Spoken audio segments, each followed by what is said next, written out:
friends, welcome to the channel. My name is Nessa and today I'm doing a cozy highlight for the game The Cosmic Wheel Sisterhood, developed by Deconstruct Team. This game was released on August 16th, 2023, and I'm highlighting it as part of my bewitchingly witchy celebration this October. In this cozy highlight, I'll be talking about my experiences throughout the game and my thoughts on whether I think this game might be for you or not. Since there are so many great games out there but not enough time to play them all, I think it's really important to highlight aspects of the game that I enjoyed and what I wasn't a fan of personally. Coupled with my experience over the course of playing the game, I hope that you'll be able to form a good enough impression about it to decide whether or not it's for you. So with that, let's get into it, my last witchy game of this month. The Cosmic Wheel Sisterhood is a narrative experience where you play as a fortune-telling witch named Fortuna, who has been exiled from her coven for foretelling its downfall. Fortuna makes it 200 years out of her 1,000-year exile sentence before summoning a behemoth, which is strictly forbidden in Cosmic Witch Society, and creating new tarot cards by calling on the behemoth's powers. Shortly after, her exile restrictions are lessened to allow visitors, and they soon show up asking for their own fortune to be read. In this game, you can craft your own tarot cards and determine the fate of your visitors through the choices and cards that you assign to their fortunes. The game is available for the PC and the Nintendo Switch. It retails for $17.99 USD and currently has a 50% off promotion in at least the North American region for both platforms. The Cosmic Wheel Sisterhood does go over some heavy topics and mature themes, so make sure to go over the content warning before considering purchasing the game.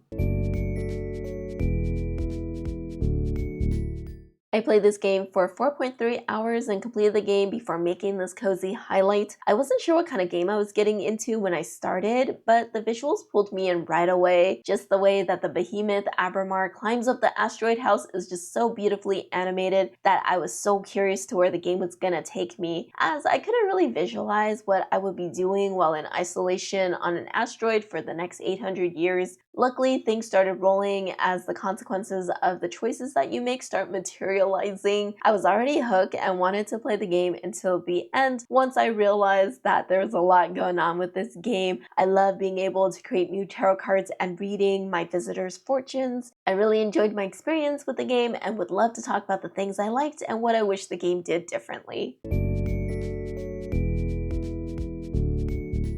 The ambience and the setting of this game are just so stellar, no pun intended. The pixel art style and the accompanying music really sets the tone of the game's entire vibe. I really like learning about the lore of the cosmic witches, and I couldn't wait to see more visitors as they came to my window. Each of them had different information to add about the Cosmic Witch Society through their professions, the issues they were dealing with, their thoughts on a variety of subjects such as what to do with mortal beings, whether we should exploit them or not, and even their mode of transportation were all super interesting and really well done. I just felt really pulled into this world and I couldn't wait to learn more about it. I really liked being able to craft my own tarot cards and choosing the fortunes of those who came in for a reading. The cards creation surprisingly gave a lot of freedom on where to place motifs and elements to make really cool cards that affect the outcome of the person who's there to have their fates read. I also liked being able to get more elements and settings to make new cards as the game progressed, so it felt as though my deck was becoming more powerful as time went on. I really liked having consequences for my choices and really feeling the impact of how my choices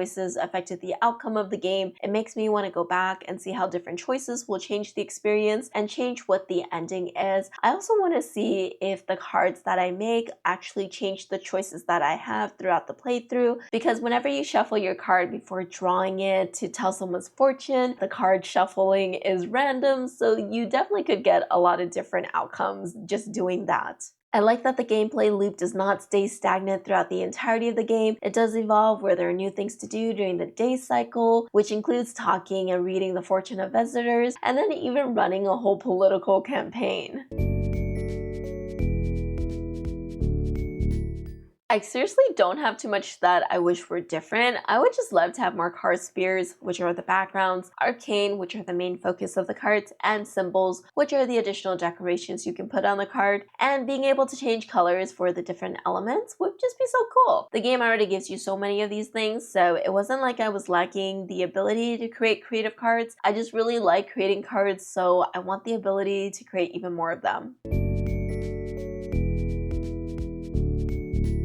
If you're into narrative experiences, witches, tarot cards, and making meaningful choices, then this game might be for you. I've been putting off this game for ages, despite it being in my library, because I didn't really understand how the game would work. But once I jumped in, I realized that it was super fun and exceeded my expectations for what it actually was. This is not just the visual novels as you're crafting cards, making choices, and directing your political campaign on top of that. If you're interested in the world of cosmic witches, then you're definitely going to like this world's lore as well. There's just so many fun things that they talk about, and I wanted to know even more about the world after the game was over. This game might not be for you if you're just not a big fan of reading and wanting a more action-packed game. If you're looking for a more traditional tarot card reading game, then this also might not be for you, since the tarot deck that Fortuna creates in the game is just not the same. It is pretty much based in the world that it's set in. Well, there you have it. What do you think of the Cosmic Wheel Sisterhood? How long do you think you could be in exile before attempting to summon a behemoth? 50 years? 100? Maybe 200? I think I could last pretty long if I had access to a nice library of games to play, and maybe my backlog would be cleared by then. But I'm actually not sure I could do without any form of communication